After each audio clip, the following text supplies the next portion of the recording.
time.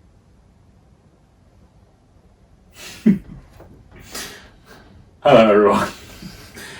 This is the final. This is the final reveal video. Final reveal for the arc. This is it. This is quite literally the big one.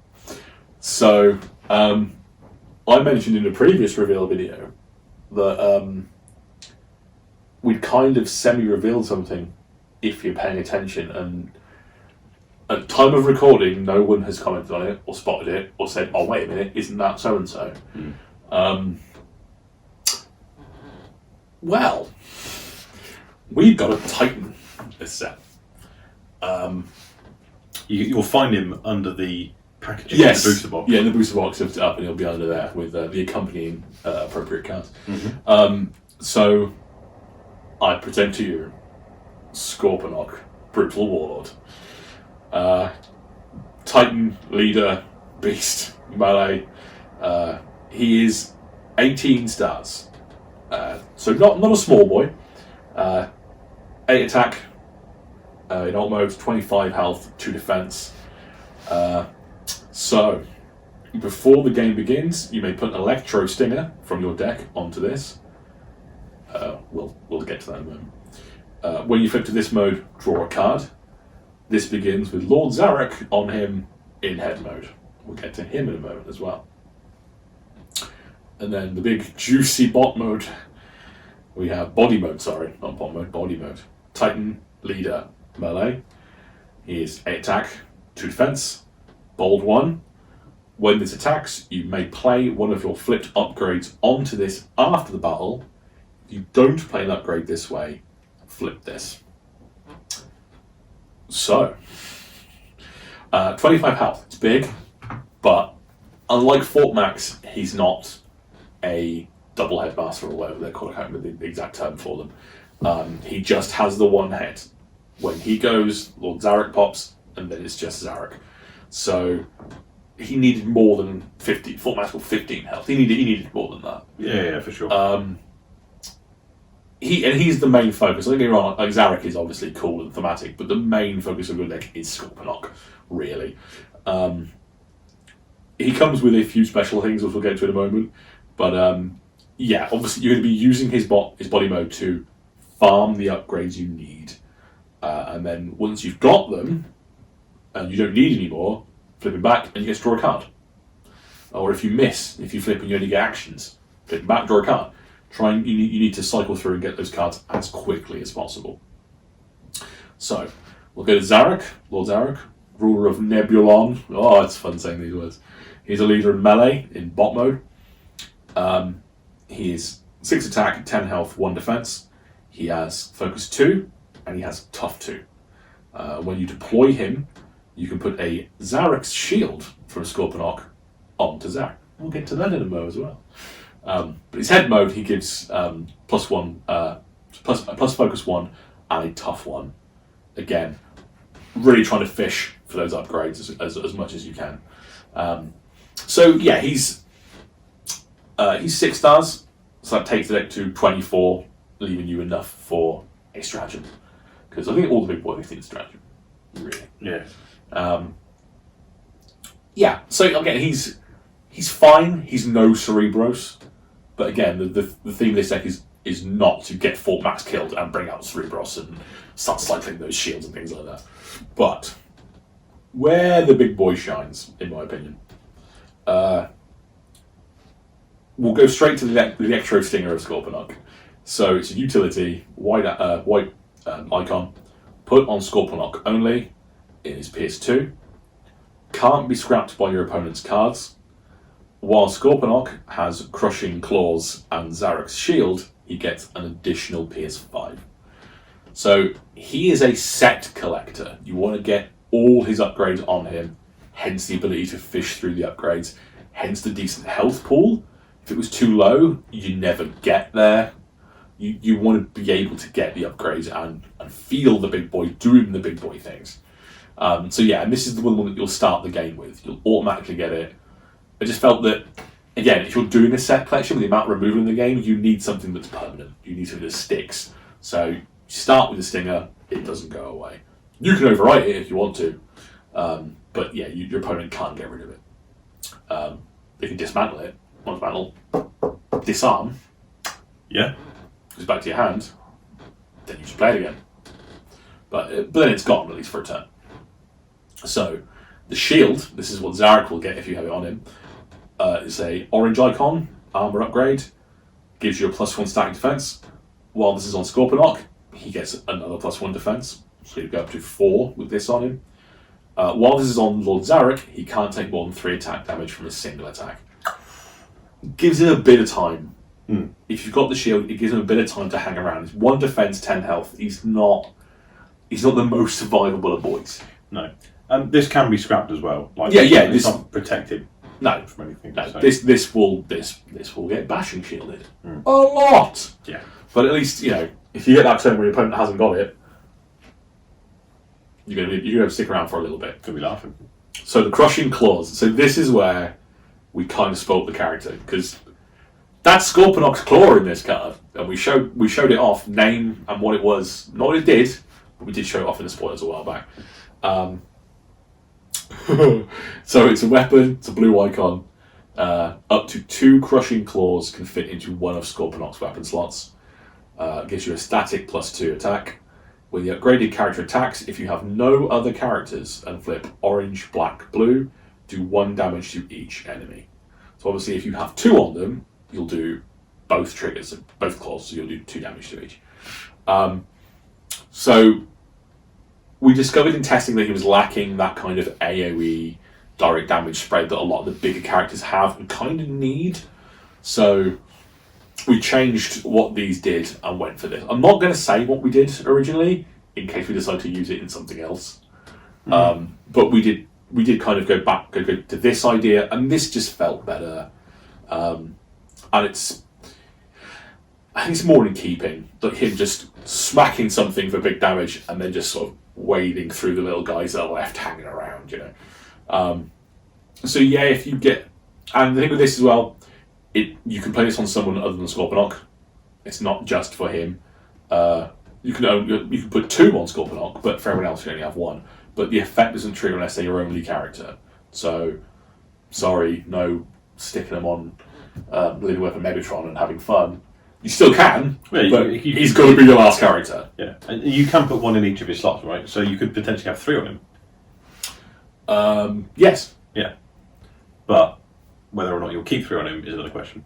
Yeah. So, but that would make him pretty heavy. They make him pretty strong, yeah. Yeah. Absolutely. It's a strong card, but obviously built for Scorponok. Yeah, I mean, if you're playing in a wide team and you play it on one of your characters, you're getting a +2 weapon. Yeah. That's it. Yeah. They need to be your last character alive to get that weapon. That's why the game works on Scorponok, because Scorponok is your only character. So yeah, if you get the full set out, you're swinging for 12, bold 1, pierce 7. I've been on the receiving end of that. It's horrible. I mean, it's big. It's a big swing, but he's a solo boy who he can't rely on Zarak that well. Zarak can round a game out for you, but if you get through Scorponok early and get Zarak out, it's basically over, I would say. The real meat is Scorponok. I mean, I wanted a card that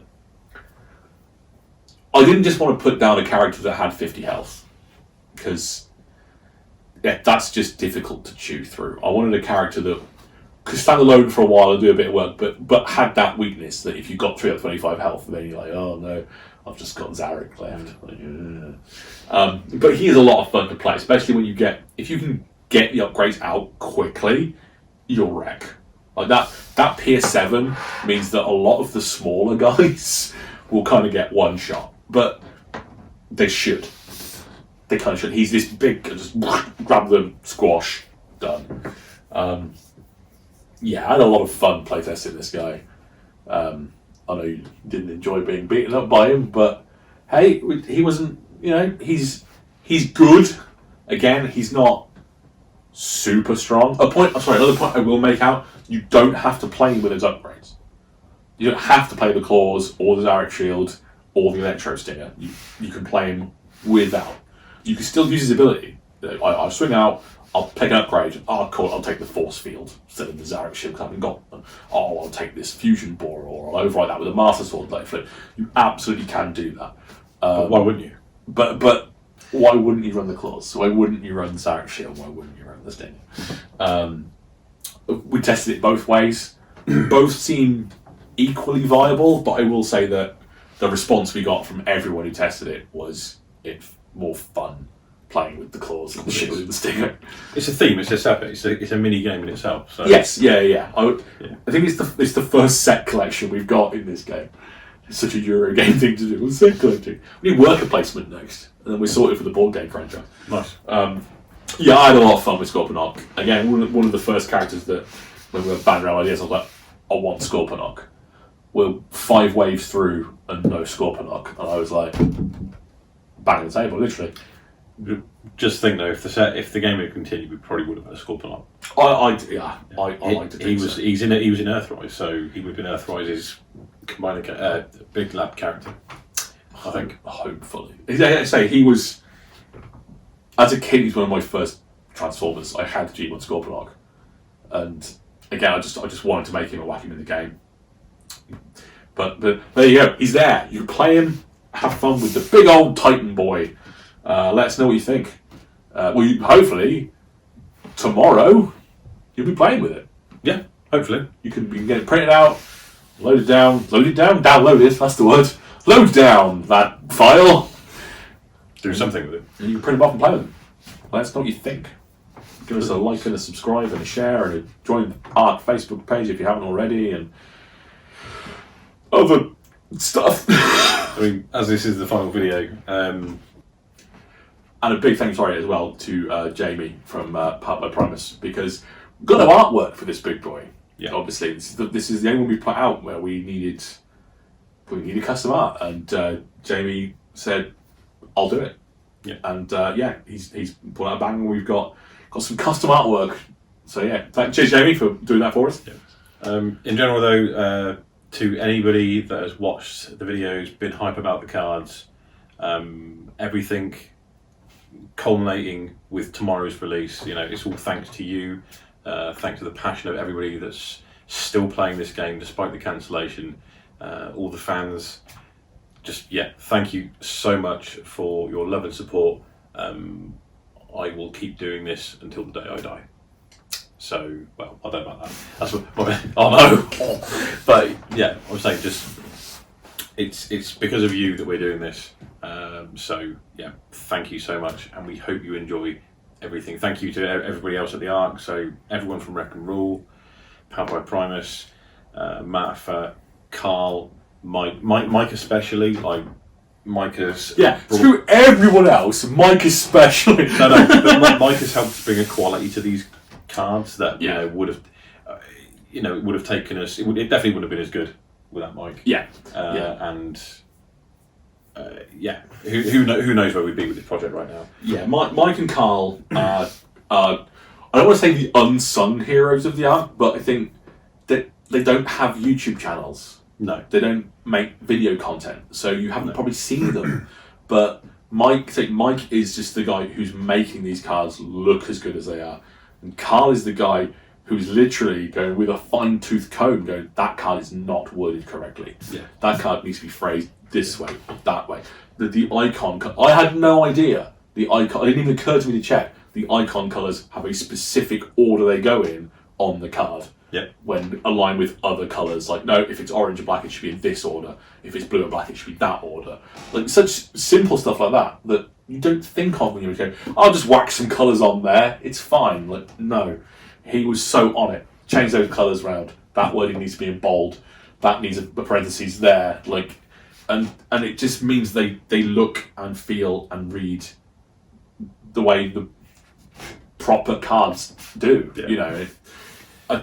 It's such a massive difference having that, and bless them, and in fact everybody in this project, like, bless you all for putting up with me barking crap at you every day in the chat, like, has this been done? Has this been done? Has this been done? Has this been done? It's I can only apologise But screw you when you come back saying, no, it hasn't been done. Okay. But yeah, you've all been absolutely brilliant. And I mean, I put the soppy post out. yeah, I mean, I've got the ARC logo tattooed on me. I'm not sure if it'll be on camera, but there, I've got it. I got the ARC logo. Like, it's I've said it in the post. Like, being able to work with guys that I watch on YouTube as a fan, and then now I get to work with them to create cards and stuff like that. That's huge. Like when we first started our channel, we still are little fish technically. We haven't got a huge fan base. We've got a good solid fan base of viewers and that. And when we first started, guys like Wreck and Rule and Powered by Primus were kind of, I'm not going to say daunting or intimidating, but they were the big boys. It is. We came in, we looked at those guys and were like, what's everyone doing? What's the content they're making? And now I'm sat here with my Wreck and Rule pin on, his Wreck and Rule shirt on, and because I haven't said anything. Yeah, send me some merch. Christ. But yeah, the fact that now, I mean, it was surreal enough to me to watch a video and they're wearing our T-shirts. Yes. Watching the guys wearing Blues One Attack T-shirts, I'm like, oh, that's really cool. And then being able to work with them, to actually make this set of cards is strange. It's like working with celebrities, if you know what I mean. That sounds a bit cringy, but all in all, just a really great group of people, and that is what it's about. Yeah, working with a great group of people to create something great for a great community. Great. I said it 3 times. It's great. It's got a bit gushy here, didn't we? A little bit, but it's the last video before the release. So. This is the culmination of a lot of work, a lot of hours, a lot of testing, a lot of brainstorming, a lot of... Especially the last month, Zoom meetings every night, doing final bits of QA. Is this correct? Is this correct? Releasing video cards into the wild. It's still not correct. Dan, we need to go change that immediately. Yeah. Nick, I think you'll find that line's actually 0.5 smaller than the previous line of dialogue. Finding out cards that have been a little bit too strong with unintended interactions. Yeah. And having to change them on the fly. It's been a hell of a process. I am now ready to hibernate for a few months until set 2. Because there is going to be a set 2, ladies and gentlemen. Don't you worry. We have already started thinking about cards because we can't help ourselves. But I've already semi-made 2. But the project is only going to get bigger. So please keep an eye out, keep your ears out, stay alert. What's the other one? Stay alert. What's the rules? Just say no. Just say no. And say yes to us. I don't know what he's talking about. Anyway, we've gone on far too long. So yeah.